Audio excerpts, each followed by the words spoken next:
Today's video is brought to you by Skillshare. I don't think it's any secret that I love a bright and bold print, and if it's a border print, even better. I do find them somewhat challenging to use, but having played around with a few different print placements, I think I've come up with some really good ideas of different ways of using different types of border prints. A few years ago I did a video about making this dress, and this is actually a double border print, and it's a mirrored double border print, which I find somewhat easier to use. If you want to have a look at that video, I'll list it up here and also in the description down below. All of the projects that I'm going to show you today feature single border print fabrics, and they are a little trickier to use, and you will more often than not need to buy a little bit extra of them, especially if you want to feature the border print in other areas than the hem of the dress, which is a beautiful and very standard way of using a border print. This year I'm really trying to challenge myself to get out of my comfort zone. As you guys know, last year was the year of T&Ts. I would like to try and be a little bit more creative and a little bit more experimental with some of my makes. That's why I'm really excited that today's video is sponsored by Skillshare. I've been using Skillshare for years now. Skillshare is the largest online learning community for creatives, with classes on wide-ranging topics from embroidery, photography, marketing, productivity, and so many more. Thousands of creative classes in countless categories, ranging from beginner to advanced, and members can go from dabbler to pro in a matter of hours. This year I really want to concentrate on leveling up my photography skills and my productivity. Skillshare has a learn by doing approach to teaching. Members can create and share a project after completing a class to get feedback from the community, which is something I really value. It's really easy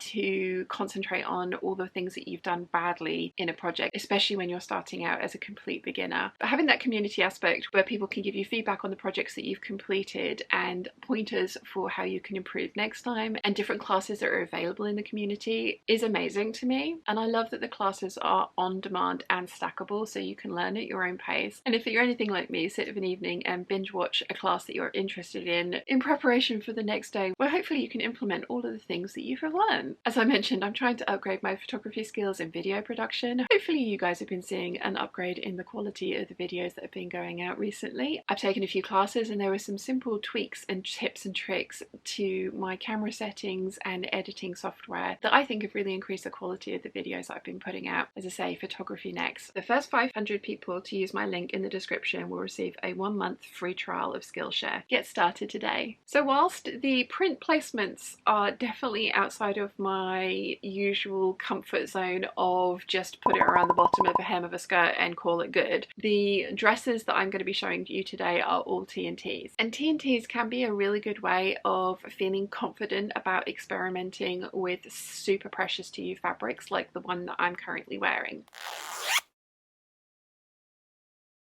When you get a border print, the usual first go-to thing that I think most people, including myself, think about is using it on the cross grain, cutting out a rectangle skirt of some description or possibly trousers and using the border print on the bottom of that skirt panel. And that kind of print placement is amazing and looks really, really effective. But if you have thought ahead a little and, as I mentioned, bought an extra meter or so of your fabric, you can also use that border print to add detail into other parts of the dress that you're making, if you are making a dress like this one. So I have cut out the collar and the cuffs of this dress from the border print as well, just to tie everything in really, really nicely. This dress would look absolutely fabulous with just the border at the bottom and the all over floral all the way up the top, but I do think it just brings that extra little something to it by having the striped cuffs and the striped collar. It ties it in together nicely and I think makes the dress really stand out. This is one of my favorite makes from last year. I've worn this out loads of times and have been complimented on it every single time. It is a very striking in-your-face dress. This is using the border print in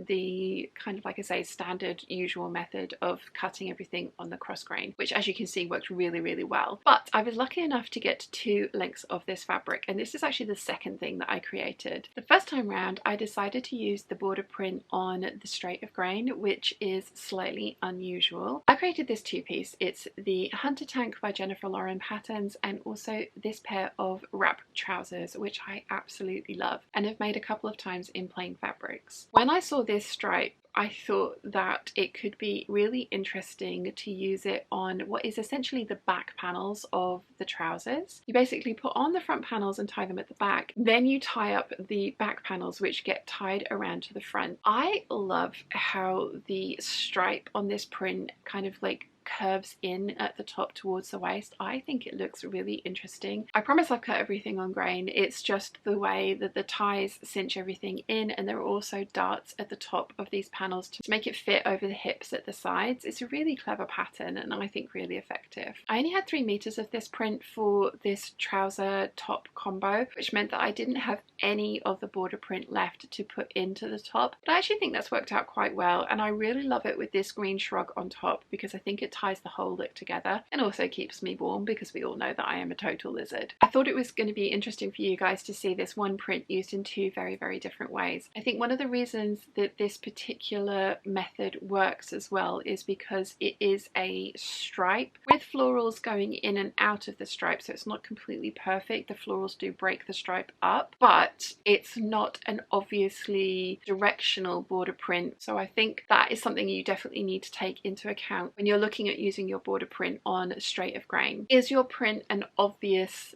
thing? Is it flowers growing up from something? Will that look strange if it's on its side? So that is definitely something that you need to consider, what your border print's going to look like in the direction that you are going to be placing it. Time for pattern Tetris. As with most projects, you want to start with cutting out your largest pattern pieces first. The skirt's going to be a rectangle of whatever is left after the bodice and sleeve pieces have been cut out, so that will be determined by the remaining fabric. I made sure that I had enough width to cut out the sleeve doubled up, and then started placing all the remaining bodice pieces on whatever fabric was available. I wanted to keep away from the border print because I knew that I was going to be using that for the cuffs and hopefully the collar. The amount of border print I would have left is going to be determined by how much room the sleeves take up. As you can see, I'm using a really big sleeve pattern for this particular dress because I do like a very full sleeve, which meant that I had just over 1.10 meters of the border to play around with on other parts of the dress. The cuffs that I'm using for this particular pattern are very, very long cuffs and are kind of cone shaped. I was a little concerned that the shape of this pattern piece might look a little squiffy with the very straight lines, but because it's curving around my forearm, which is a fairly small part of the body, I don't think the distortion actually shows that much, and I really like the final effect of using the stripe on the cuff. I also had more than enough fabric to cut out the collar of this dress from the border print, and I wasn't 100% sure which way I wanted the stripes to appear on the collar, so I did cut that pattern piece out in one orientation and then flip it over and cut it out in the other orientation, so that when I sewed it together I would have a choice of the stripe pattern to feature on the outside of my collar. All in all, I'm really happy with the print placement I chose for this dress. I think the stripes on the cuff and the collar balance out the stripe around the very large and full skirt nicely.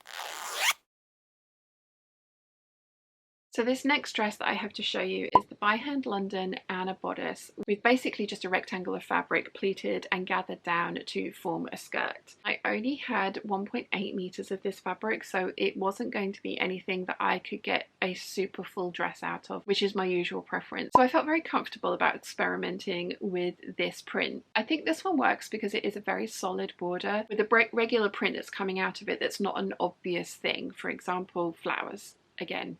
The by hand London Anna bodice has tucks for the shaping under the bust, and I think one of the reasons that this particular print works is because this is solid down here, so where all the fabric's getting taken up into the tucks, so nothing's being interrupted or broken up in the print. This is also the darkest part of the print, and I've tried to place it in the area where I want to minimize and make look as small as possible, so this also creates that optical illusion of nipping everything in at the waist, which is something that I like and works really well for me. I could easily have placed this part of the border print along the top neckline of this bodice, and that would have looked really, really nice. And if I'd have had more fabric, it could have been an option. Something else that I could have done if I'd had more fabric would have been to cut out the rectangle for the skirt with the border print going along here, so that I would have had a really dense blue border along here, which I think would have worked really, really well. Like I say, I only had 1.8 meters of this fabric, so I was very limited in what I could do with it. This was an experiment and it's turned out really, really well. I really like this dress. I think this is definitely a success, and it's definitely something that I will do again if I get a border print that has a solid edge to it like this one did. One other thing I did do with this one is I moved the center back zip to the side seam. You could definitely pattern match this and put a center back zipper in. I just didn't want the hassle of doing that, so I moved my zip to the side, which has meant that I haven't had to worry about cutting this or sewing this with a perfectly matched center back seam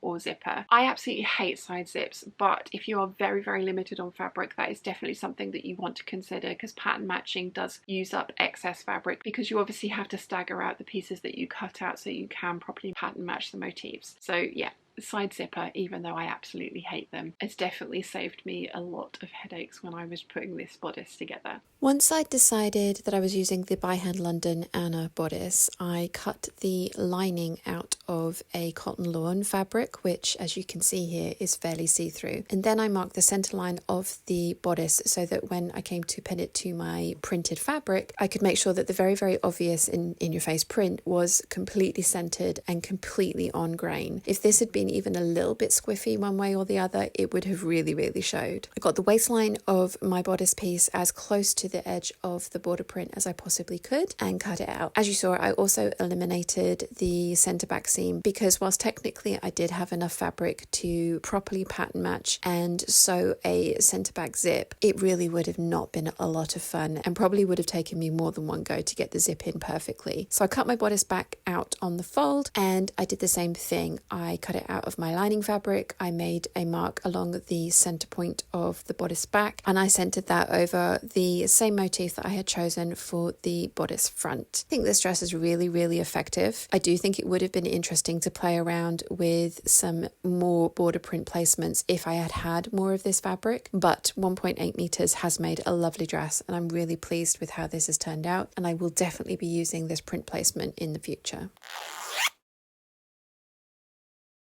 This next dress was the trial run for the one that I am currently wearing. I had 4 meters of this fabric from the textile centre, and it was very inexpensive. This is a much deeper and more detailed border, but it did have this solid edge to it, which meant that I could cut out narrow cuffs for my very big bishopy sleeves, because I do prefer big bishopy sleeves to be corralled in some kind of a manner. I really like these little narrow cuffs on this dress. I could easily have cut out the entire cuff from the width of the border, and if you do that, you want to bear in mind seam allowance so that you don't cut into or have to sew into any of the border print when you're attaching your cuff to your sleeve. But I decided to go for the solid blue because I had limited fabric. I bought everything that the textile centre had, and I knew that I wanted to have the border print on the collar. So I have actually cut the collar out of the border print twice, and I did it in both directions because I wasn't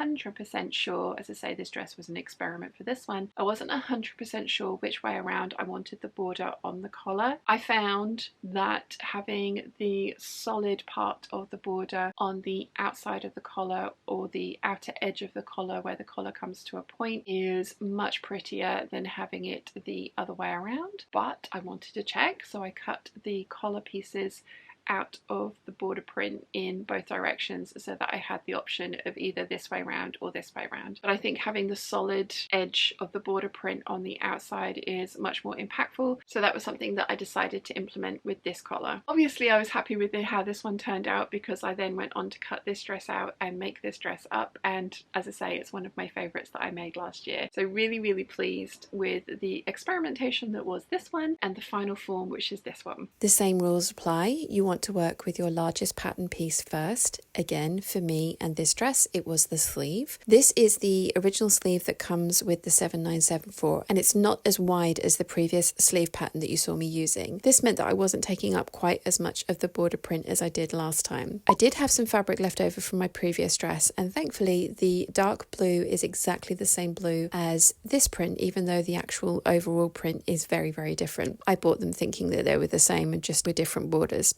I was definitely wrong. So I cut out my cuffs from that little scrap of fabric I had left from the previous dress, and that meant that I only needed to cut out the collar pieces from this border print, which worked out really well. Because this print is so large, I decided to cut out my front bodice pieces on a single layer of fabric so that I could make sure that they were mirrored. I wasn't going to attempt to pattern match with an overlap from the button closure that the 7974 has, but I did want the front bodice pieces to be mirrored, so cutting on a single layer makes that much easier, and I'm really glad that I took the time to do that. Once I got the bodice, the sleeves and the collar cut out, I could then work on the skirt. I measured how long I wanted my skirt to be and then made marks all along the length of the fabric so that I could cut the top part of the fabric off. Please be careful when you do this. I was not, and at one point I managed to double over the fabric and cut into the skirt portion of my dress. I was really annoyed with myself and had two choices: make the skirt shorter or darn the spot which I had cut into. I chose to darn the spot because I was using gathering at the waistline, and because of the loud print and the volume of the skirt, I don't think you can see where the darn has been put in, and if you can, I think you're probably too close. And then the final print placement I have to show you today is this dress. This is the Butterick 6380 bodice with a full circle skirt on it. And as I've mentioned, most skirts that you will cut from a border print are going to be some kind of a rectangle that you either gather or pleat down. I do love those, but when you have a thicker fabric like this quilting cotton, you don't necessarily want to have all of that bulk of gathering, especially gathering and pleating at the waistline. This is the Micheal Miller Confetti Border print, and it is still available in a few places in a few different colorways. I obviously have the navy with, I think they call it bronze, but I would say this is like an old gold kind of a spot on it. And again, this one works with this print placement because it is not a directional print. The border, all of the dots start out very densely at the bottom edge and then become more and more sparse and sporadic the further up the fabric they go. Because it's a non-directional print, because it's just the dots, it has meant that I've been able to use my circle skirt pattern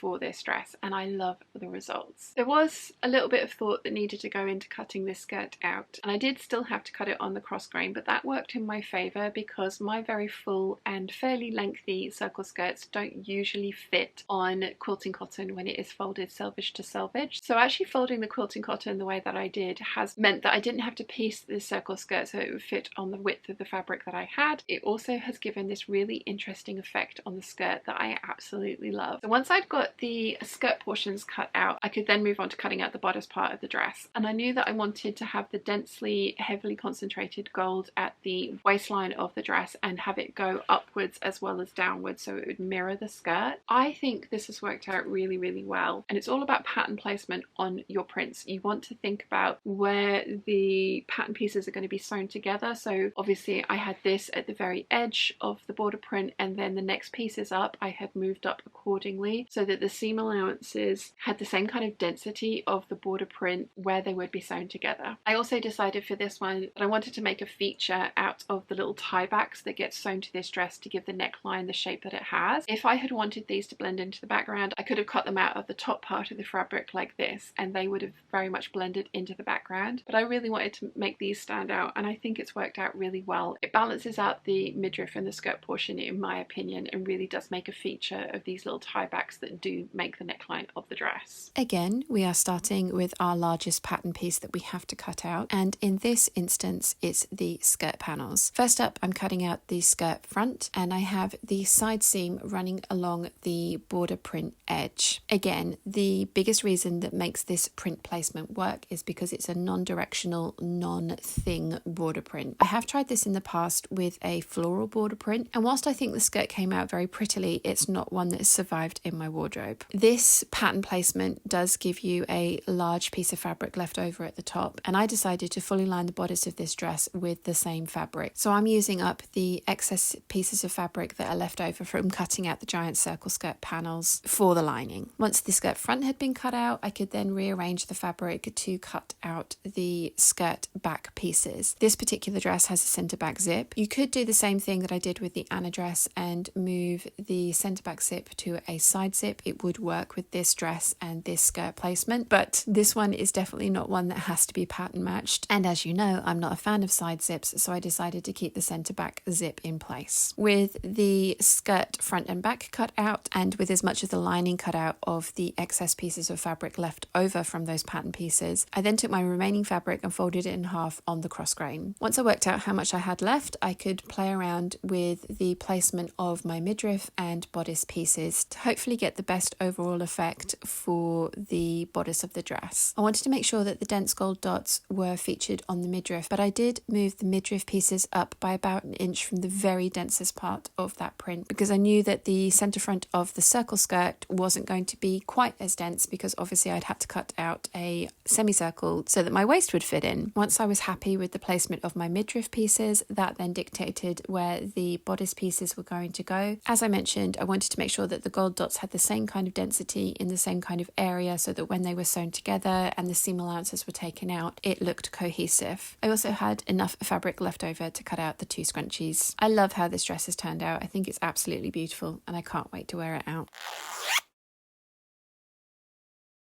I am absolutely over the moon with all of these projects that I've created using these single border print fabrics. I have a few more border prints left in my stash, which are single border prints but also directional ones. So I will have some more print placement ideas coming up for you using those specific types of border prints. Let me know in the comment section down below which is your favourite. As I say, I love them all. I definitely think this is my absolute favourite, but I wear all of these and I love all of these. And this is the latest thing that I've created and I'm really excited to wear this out as well. I think it's absolutely gorgeous and I do have plans to buy myself a little bit more of this fabric for a little jacket to go with it, which is going to be another print placement challenge. And I promise I'll show you that one when it's finished. If you've enjoyed this video, you might want to check out this one here.